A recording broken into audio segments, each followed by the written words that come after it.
वंदे बोधमयं नित्यं गुरुं शंकररूपिणम्। वंदे बोधमयं नित्यं गुरुं शंकररूपिणम्। यमाश्रितो हि वक्रोऽपि चन्द्रः सर्वत्र वन्द्यते। यमाश्रितो हि वक्रोऽपि चन्द्रः सर्वत्र वन्दते। बोलिए सद्गुरुदेव भगवान की जय। अब कि सभी लोग जयकारा करना रहे। जयकारा करने का मतलब उस परमात्मा सत्ता को, आत्म सत्ता को, गुरु सत्ता को स्वीकार करना है। जब गुरु सत्ता है, आत्म सत्ता है, उसी को गुरु सत्ता कहो, आत्म सत्ता कहो, महात्मा कहो, परमात्मा कहो। वो सर्वत्र सर्वरूप में व्याप्त है, पर उसको गुरु द्वार के द्वारा ही भगवान रूपी भवन में प्रवेश किया जाता है। भगवान तो सर्वत्र है, सर्वरूप है, पर प्रवेश पाना है तो गुरु द्वार से ही है। और द्वार सब बंद है, अंधे द्वार है, क्योंकि वहां पर कोई प्रेरणा, किसी तरह का वहां पर जो है मार्गदर्शन अंदर से मिले, बाहर से मिले, तो उसका भाव रहता है। हाँ, गुरु सत्ता तो उसको मार्गदर्शन देती है। कभी कभी प्रत्यक्ष में लगता है शायद कोई गुरु सत्ता नहीं थी किसी के जीवन में, पर उसको अंदर से मार्गदर्शन जरूर मिला। उसका पुण्य बहुत पुराना था, पर वो मार्गदर्शन देने वाली सत्ता थी उसको, और उन्होंने अपने पदों में, अपने कविता में उसको अभिव्यक्त किया। गोस्वामी जी ने उस गुरु सत्ता को कहीं शंकर के स्वरूप में, कहीं संत रूप में, ऐसे 3-4 रूप में, कहीं विप्र, कहीं द्विज, है वो केवल एक ही।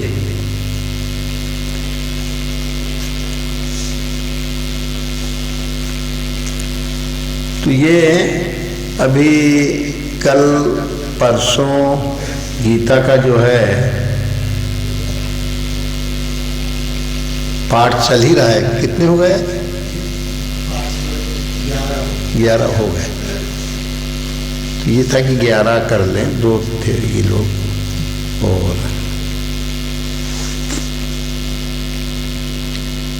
गीता इसी मार्गशीर्ष मास में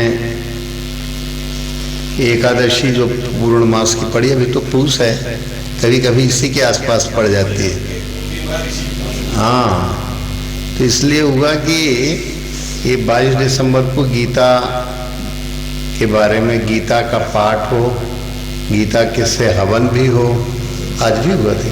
अच्छा, तो गीता के द्वारा हवन भी होता है, गीता के हर श्लोक के द्वारा हवन, गीता का पाठ भी और गीता के श्लोक द्वारा हवन भी।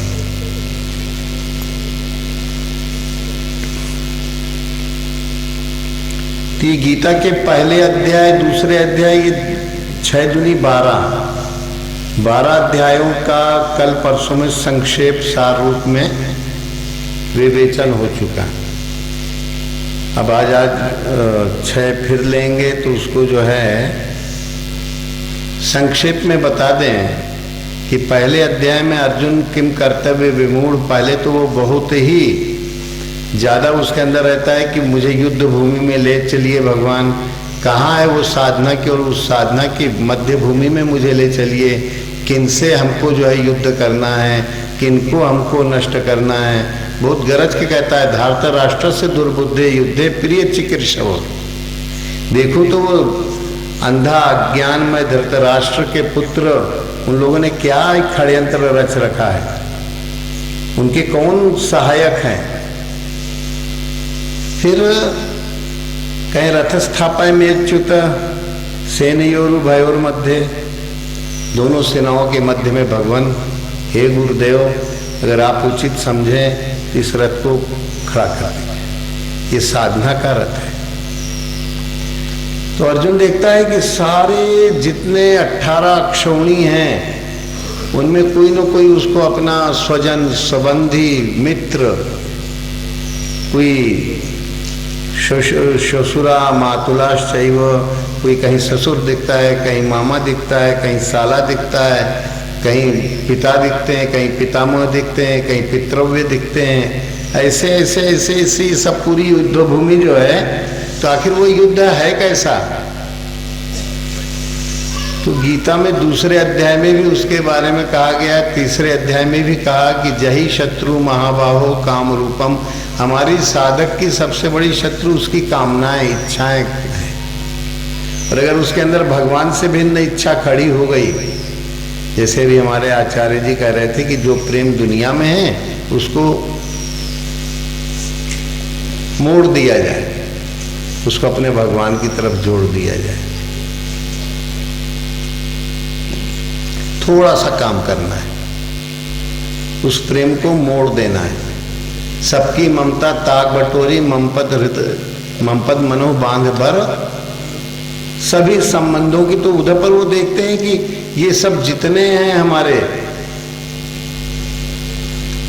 मामा लोग, काका लोग, पितृव्य, पितामह, ये सब हमारे जो लौकिक ज्ञान देने वाले गुरु हैं, द्रोणाचार्य वगैरह, सबको देखता है कि वो सब सामने खड़े हैं युद्ध करने को, इस सेना में उस सेना में।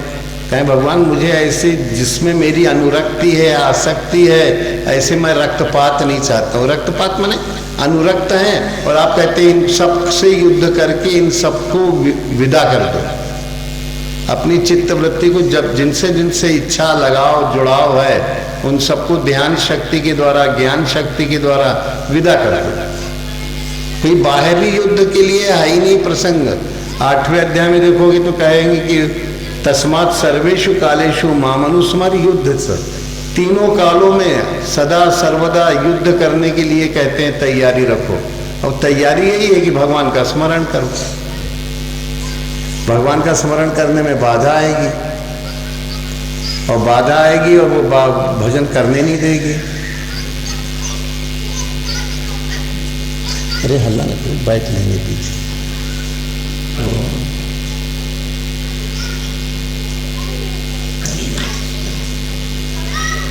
तो ये जितने संबंध लौकिक जगत के शरीर ही झूठा, तो शरीर संबंध भी झूठे।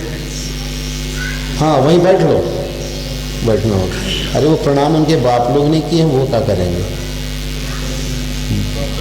अरे कर लिया उन लोगों ने, कहा ही उलझ रहे उनसे। वो साक्षात परब्रह्म परमात्मा के अंशावतार हैं बेटा। हाँ बैठो बैठो दया, बैठो।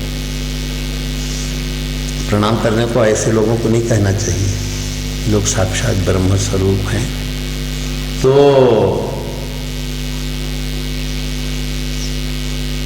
वो प्रक्रिया समझना पड़ेगा। युद्ध अपने हृदय के अंतराल में चल रहा है, और जहां जहां ये संबंध बंधन के संबंध हैं, वो संबंध जीव को 24 घंटे नचाते रहते हैं, और वही दिखते हैं। पैतृक परंपरा से, अनुवांशिक परंपरा से बहुत सी हमने पूजा पद्धतियां बटोर के रखी रहती हैं। वो अर्जुन को ये होता है कि पूजा पद्धतियां अगर कहीं चली गई तो हमको जो है नरक में चले जाएंगे।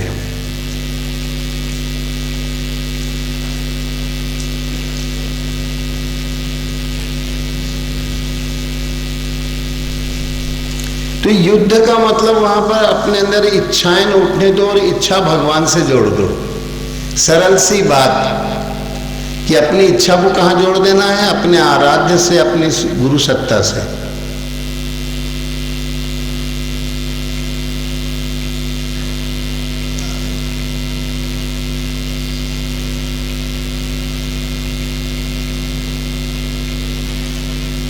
तो उस ब्रह्म सत्ता से वो उसकी साधन विधि क्या है? ये शरीर जो है ये भी झूठा, इसका अहंकार झूठा, इसकी आसक्ति झूठी, पर चिपकी हुई है सबके साथ।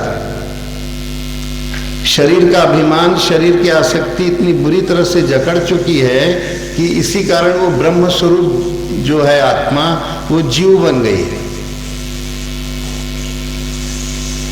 वो जीवों ने जीवन की गतिविधियों में उलझ गई है ब्रह्म स्वरूप, पर जीवन की गतिविधियों में क्या हो गई, उलझ गई। इतना खराब उलझट्टा ही जैसे एक धागे की रील होती है, उसको अगर तुम खोलते जाओ तो इतना उलझ जाएगी कि उसको सीधा करना बड़ा कठिन होगा। रील से निकालते जाओ, धागा निकालते जाओ, आपस में ही वो गुथ जाएगा। ऐसी अपनी सूरत का सूत जो है ये गुथ जाता है और उससे निकलने का रास्ता नहीं मिलता है।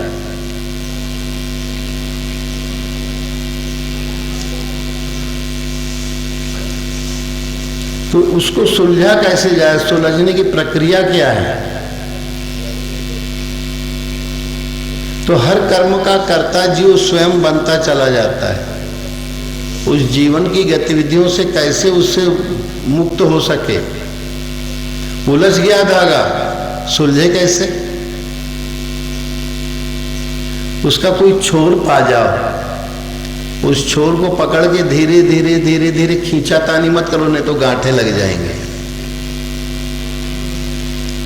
जो धागा है उसको धीरे धीरे, समय तो लगेगा पर सुलझ जाएगा। लपेटते जाओ एक तरफ और जहां उलझा है उसको उधर से सुलझाते जाओ।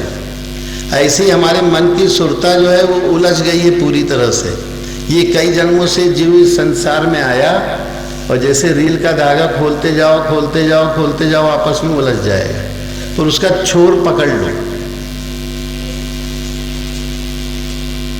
इस शरीर को हमने अपना मान लिया, इदम शरीरम कौन्तेय क्षेत्रमित्यभिधीयते, एतद्यो वेत्ति। आज 13वां अध्याय से चालू होगा।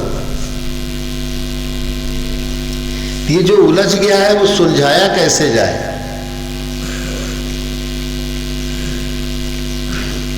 देखो, खांसा खुंसी करना हो तो बाहर चले जाओ। खांसी आ रही क्या आपको? हाँ जाइए।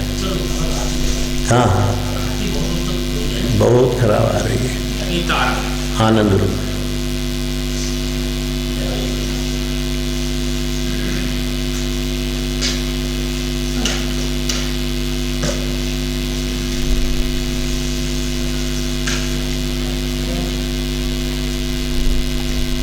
तो ये सूत का जैसे चित्त वृत्ति का शोधन करना है तो सरल ढंग है ये। इस सूत का किनारा पा जाओ। ये मैं जो है यही सूत का किनारा है। ये मैं जब तक शरीर से जुड़ा है तब तक भटकोला खाता रहेगा। ये मैं जो है जब चैतन्य से जुड़ जाए तो ये धागा सुलझता जाएगा, थोड़ा समय तो लगेगा। तो उसका छोर पा जाओ धागे का कि कहाँ है, वो भी एकदम गायब हो जाता है छोर। उस छोर को पकड़ने का तरीका क्या है?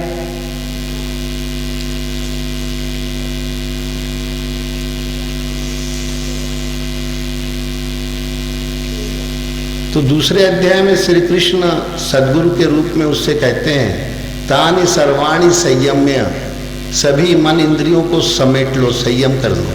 तानि सर्वाणि संयम्य युक्त आसीत मत पर, मेरे परायण होकर के मेरे स्वरूप से जुड़ जाओ, गुरुद्वार से जुड़ जाओ। क्योंकि अर्जुन कहता है शिष्यस्ते हम शादी माम त्वाम प्रपन्नम। वो कहता मैं आपका शिष्य हूं, आप मुझे संभालिए। यत श्रेयस्यान निश्चितम ब्रूहि तन्मे शिष्यस्ते हम शादी माम त्वाम प्रपन्नम। मैं आपकी शरण में हूं प्रभु।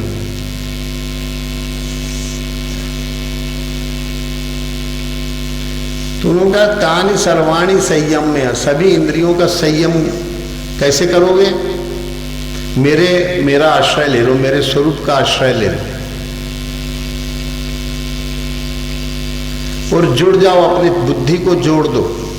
तुम्हारी बुद्धि जो है उलझ गई है अनिश्चित। फिर उसी में कहते हैं व्यवसायित्मिका बुद्धि रेके बहुशाखा अनंताश्च बुद्धियो अव्यवसायिना। इनकी बुद्धि निश्चय नहीं कर पाई है। व्यवसायित्मिका बुद्धि भगवान से लेन देन जिसका नहीं है, भगवान से व्यवसाय या भगवान की कृपा उतरे, हम अपना कर्तव्य उनके प्रति समर्पित करते जाएं। हर कर्म भगवान को दृष्टा साक्षी मान के उनके प्रति समर्पित किया जाए। हे गुरुदेव, आपके सवेरे उठते ही कहें, हे गुरु भगवान, आप हमारे हृदय में बैठ के, ये शरीर रूपी रथ है, गाड़ी है, कार है, मोटर है, कुछ भी मान लो, इस वाहन में आप बैठ जाइए, इसके वाहक बन जाइए आप। ये शरीर वाहन है तो इसके आप कौन बन जाइए? वाहक, ऊपर सवारी करने वाले और चलाने वाले। सुई का धागा मिल गया, वो जो सूत उलझ गया था, बस यही धागा सुलझाने की प्रक्रिया है और कोई नहीं है। सुबह उठते ही प्रार्थना करिए, हे गुरु भगवान, आप हमारे हृदय में पधार जाएं और हम पूरा दिन पड़ा हुआ है, ये दिन कैसा बीतेगा, इसके लिए जो है हम कुछ जानते नहीं प्रभु, पता नहीं कौन कौन से कहाँ कहाँ कैसी उलझने वाली बातें आवे। आप ऐसी कृपा करिए प्रभु कि आप अंदर बैठे रहेंगे तो हमें बिल्कुल आपका आश्रय बना रहेगा। उसका परिणाम क्या होगा? उसकी बुद्धि शुद्ध होती जाएगी। जितना अपने गुरु सत्ता से प्रार्थना करेगा, गुरु भगवान पहले साधना का आलोक मिला उसको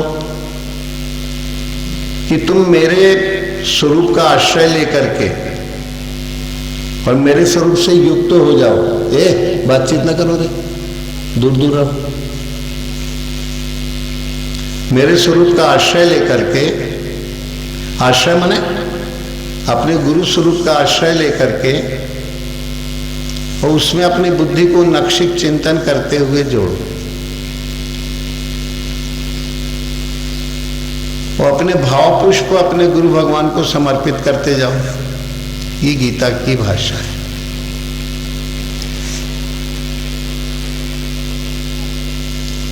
फिर वो कहेगा कि जो है, आप प्रभु ऐसा तो नहीं होगा कि साधना हमारी करते करते करते हम अध बीच में छूट जाए, जैसे कोई तेज हवा का झोंका आया और बद्दल फट गए, छितर बितर हो गए, ना गिर पाए और एक साथ भी नहीं रह पाए और तितर बितर हो गए।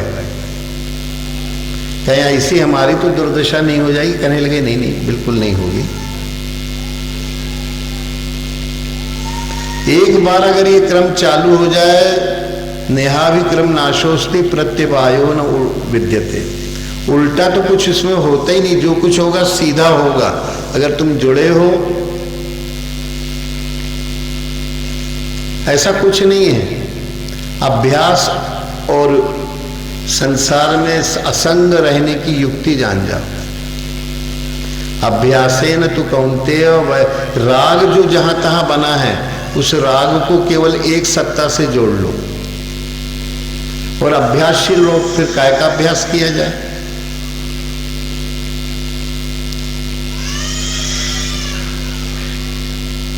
तो चौथा अध्याय थोड़ा थोड़ा लेते जाएंगे। उन्होंने यज्ञ की विधि के लिए तीसरे अध्याय से ही चालू किया। यज्ञ भगवान के चिंतन के अर्थ जो कार्य किया जाता है वो तो पार लगाने वाला होता है, और जो दुनियादारी का काम अहंकार पूर्वक आसक्ति पूर्वक किया जाता है वो साधना की कर्म श्रेणी में नहीं आता।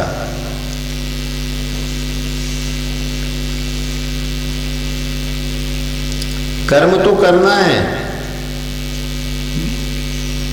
मानसिक रूप से जो रामचरित्र मानस, तो पहले रावण चरित्र मानस था, तो राम के चरित्र मानस में उतर आवे। ऐसे ही चेला जो था उसके पहले चित्त में पूरे विकार ही विकार भरे हुए थे, और वो हमेशा जो है कोई न कोई चिंतन उसका विकृत बना रहता था।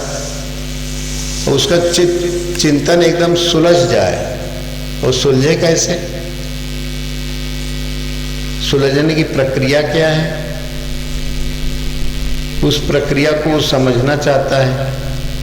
तो कहने लगे, देखो भाई, इंद्रियों से सूक्ष्म, विषयों से सूक्ष्म जो जगत प्रपंच दिखता है उसको ग्रहण करने वाली इंद्रियां ज्यादा सूक्ष्म है। अगर आंख बंद कर लोगे, आंख नहीं होगी तो क्या दुनिया का प्रपंच दिखेगा? कान अगर बहरापन होगा तो क्या सुनाई देगा? अगर त्वचा इंद्री में जो है विकार शून्यपन आ जाएगा तो क्या स्पर्श बोध होगा? अगर नाक में सूंघने की क्षमता चली जाए तो क्या सूंघने संयम कर ले तो सुगंध दुर्गंध ये वाला चला जाएगा? मुंह से अगर 6 रस लेते हो, ये रस जो है भगवान से जुड़ जाए। कल हमने एक प्रयोग बताया था, अगर वैसा नाम लोगे तो जीभ जो है उसमें जीभ के अंदर मीठा मीठा रस तैयार होने लगता है। कुछ लोग रहे होंगे तो सुने होंगे, नहीं तो फिर एक बार बताएंगे। अपनी जीभ को निर्वाणी मुद्रा में आ जाओ। वाणी की मुद्रा में तो तमाम शब्दों का जाल रहता है और ये कुछ काम के होते हैं, कुछ नहीं भी रहते हैं, पर वो निर्वाणी मुद्रा में वही शब्द निकलेगा जो परमात्मा का सत्य नाम, सार नाम, आदि नाम, अमृत नाम है। तो इसके लिए क्या करना है? अपनी जीभ को नीचे वाले दांत की जड़ के नीचे अपनी जीभ को लगा लो। नीचे वाले दांत हैं, इसकी जड़ के नीचे अपनी जीभ को लगा लो। अब तुम्हारे मुंह से अगर कुछ निकलेगा तो वही सार शब्द निकलेगा जो निकलना चाहिए। कोई ना राधे राधे निकलेगा, ना सीताराम निकलेगा, ना हरिहर निकलेगा, ना हो, केवल ओम निकलेगा। सब लोग प्रयोग करके देख लो। जीभ को नीचे वाले दांत की जड़ में गाड़ दो। ये निर्वाणी मुद्रा है। पूरे विश्व को अमृत झिरिया की ये भेंट है, उपहार है सबको। इसके पहले लोग निर्वाणी मुद्रा को कि ओम की सिद्धि कैसे होती है, ये अमृत झिरिया से गुरु कृपा से अनुभव में आई। गुरु महाराज की कृपा हुई तो निर्वाणी मुद्रा मिल गई। तो जीभ लगाने के बाद तुम्हारे मुंह से और कोई शब्द नहीं निकलेगा, और अगर अच्छी तरह से लगाए रखोगे तो मन से भी कोई शब्द नहीं निकलेगा। मन भी ओम ही ओम सुनेगा।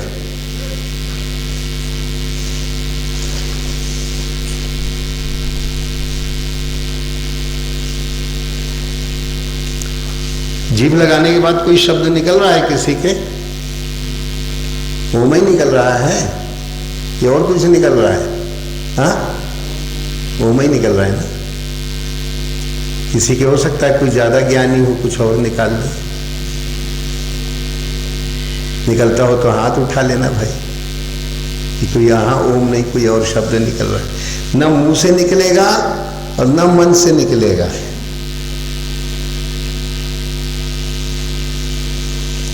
अगर जीभ ढंग से ठोस रही। अब उसमें एक और युक्ति है। एक हमारे महात्मा कल एक वो अच्छा यही गाए थे, आचार्य जी, शास्त्री जी। तो उसमें जीभ को तार जैसा तान दो। जिभ्या तार नाशिका चरई, मुख की नाल श्रवण का तुम्बा, माया मोम लगाया। तो अब दाहिने कान में बाएं कान से मोबाइल सुनना चाहिए। दाहिने कान से सुनोगे तो सिर दर्द होने लगेगा। कई लोगों ने हमको बताया कि हमें सिर में दर्द रहता है।